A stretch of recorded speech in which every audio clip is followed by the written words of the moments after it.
Hi guys! Welcome back sa aking YouTube channel. I'm Shaina at gumagawa ako ng mga cover songs at vlogs na related sa music dito sa aking YouTube. At sa video nga na to guys is magkakaroon tayo ng short review sa isang live sound card na nabili ko nga guys sa Shopee. At walang iba kundi itong Ray Hayes A3 live sound card. Yan. Wow! So ayun guys, na-unbox ko na siya at tignan nga natin guys kung ano yung mga buttons tsaka yung mga ports dito sa live sound card na to na pwede nga daw sa recording and live streaming. At isa pang maganda sa live sound card na to guys is pwede mo na siyang i-directly connect sa iyong mobile phone o kaya tablet o kaya naman computer. So ito nga guys yung Ray Hayes live sound card A3 model. Nabili ko nga siya guys sa Shopee sa halagang 1,799. Ayan. So, ito yung box niya. Wow! Na-unbox ko na siya. Hindi ko na na-videoan guys yung unboxing dahil excited na akong i-test talaga tong sound card na to. And it comes with this one. Yan. Ito yung kino-connect guys sa ating mga cellphone para sa live. Meron din siyang kasamang headset. Ayan. At yung charger or yung USB-C port. Ayan. At isa pang pang-connect guys sa live. Yan. Ito. Then, it also comes with manual. Wow! Ayan.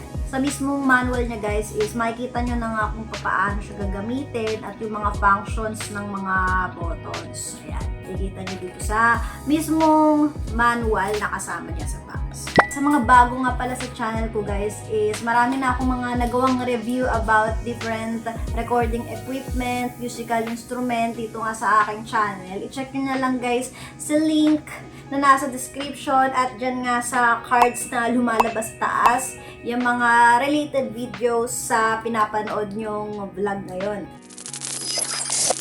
Out of curiosity, binili ko tong live sound card na to dahil nga meron akong balak mag-comeback guys sa pagla-live sa aking TikTok and YouTube channel. Ayan, kaya ito yung napili kong sound card dahil nga dito sa mga nasa likod na to. So, bakit ito nga guys yung napili kong sound card sa dinami-dami ng sound card sa Shopee? Kasi meron akong specific na hinahanap sa port o sa mga saksakan sa likod guys. Ito lang yung sound card na nakita kong sakto dun sa hinahanap kong specs, no? Ito na nga guys yung mga nasa likod ng sound card na to. Ayan. At ito rin yung mga saksakan na kailangan ko nga rin at hinahanap ko para dun sa mga gamit na meron ako at dun sa usage na kailangan kong paggamitan. So, ito guys yung nasa likod nitong Ray Hayes A3 live sound card na to. At ito lang yung parang nakita ko sa TikTok na kailangan ko ng mga saksakan. Kaya kinonsider ko ring bilhin tong sound card na to. So kung mapapansin nyo, meron siyang dalawang saksakan ng pang XLR connector or XLR cable. Ito kasi guys yung karaniwang makikita natin sa mga condenser microphone. Naka XLR cable sila. Kagaya nga nitong microphone na ginagamit ko which is Audio Technica. Ito yung dulo guys ng mic na ginagamit ko. Ayan, XLR siya. So, saktong-sakto siya dito. So, kahit meron kayong dalawang condenser microphone na XLR yung dulo niya, ayan, maggamit nyo dito sa sound card na to. Ayan.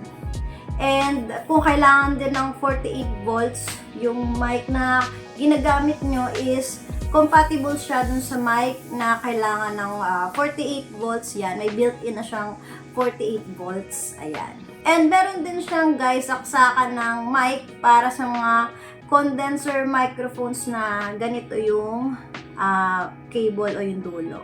And then, this is the power button para ma-turn on yung nga guys siya. So, pag pinindot nyo to, ayan, ilaw yung mga pindutan niya means turned on na siya. And then meron nga dito guys is saksakan ng audio. I think ito yung para sa mga background music or karaoke kung kayo ay gagamit ng mga -1 sa inyong pagla-live. Ayan. And meron dito guys na saksakan ng headset. Ayan. Dito nyo isasaksak yung headset nyo. And earphones. So ngayon guys, hindi ko pa natetest ano yung pinagkaiba ng maririnig yung output kung headset o earphone yung gagamitin nyo. Pero, usually, ang gamit ko kasi is earphone.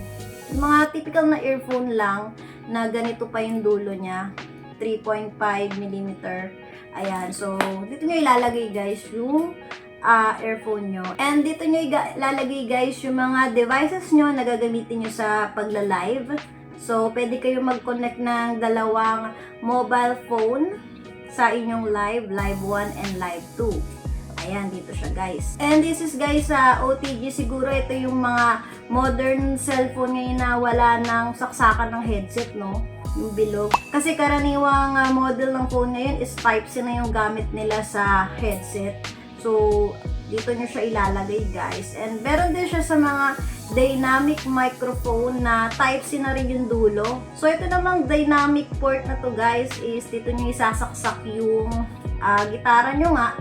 Kung gagamit kayo ng gitara sa inyong live streaming or recording, o kaya naman kung meron kayong keyboard piano, ayan. Dito nyo siya ilalagay. So, karaniwang mga musical instrument yung pwede nyong ilagay dito. Kung meron naman kayong dynamic microphone guys, na ganito nga yung itsura ng dulo niya, ayan. Dito nyo na rin siya ilalagay guys. So, ayan ang mga nasa likod nitong Ray Hayes A3 Live Sound Card. Maganda to guys kung dalawa yung XLR microphone nyo, no? So, dalawa kayong nasa live streaming or recording, tas dalawang condenser microphone, di ba? Karaniwan duet, ganyan. So, magagamit yung tong dalawang saksakan na to. Ito na nga yung mga buttons niya guys. Itas natin yung mga pindutan niya, makikita nyo. Ito, pang-adjust siya guys ng volume ng microphone. Ito naman sa monitor, ito yung naririnig nyo, no, sa sarili nyo. Kapag ka nasa live streaming kayo or recording, ayan. Ito yung mga iba pa niyang pindutan sa mga effects. And I think this button na to is pang-customize siya guys. So honestly, hindi ko pa masyadong natitest tong sound card na to. Pag-aaralan ko pa lang siya. Siguro makikita nyo sa mga susunod na vlogs ko kung paano gamitin tong mga buttons na to. Pero I think mostly magagamit nyo to sa inyong pagla-live. Yan, yung mga buttons yan.